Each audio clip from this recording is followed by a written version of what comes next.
بسم الله الرحمن الرحيم. السلام عليكم ورحمة الله وبركاته. ايه الغلط في الفطير دوت؟ الفطير في الصورة هنا نوعين. النوع اللي ناحية اليمين ده واضح ان هو طري.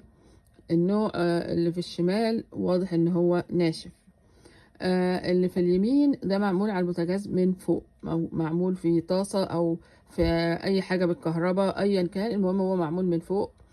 آم، انما اللي في الفرن هو بينشف، مع انها نفس العجينه، هي نفس عجينه الفطير، ما بتتغيرش.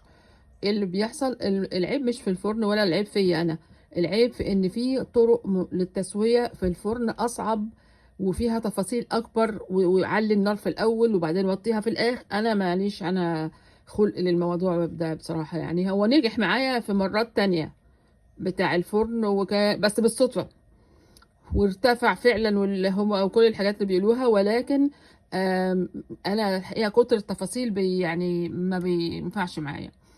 انما التاني بتاع البوتاجاز من فوق ما فيش مشكله خالص، بحطه وبعدين اقلبه وهكذا، وبيبقى طري وحلو، ما فيهوش اي مشكله خالص. الكيلو بدقيق بيعمل 12 واحده من دول الصغيرين دول.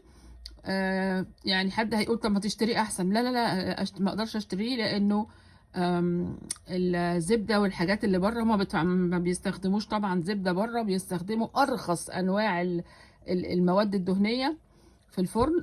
وطبعا دي كلها بترفع الترايجليسرايدز. مش هنقول حتى الكوليسترول. الكوليسترول فيه ادويه بتعالجه لو زاد، انما الترايجليسرايد ما فيش اي حاجه بتعالجه.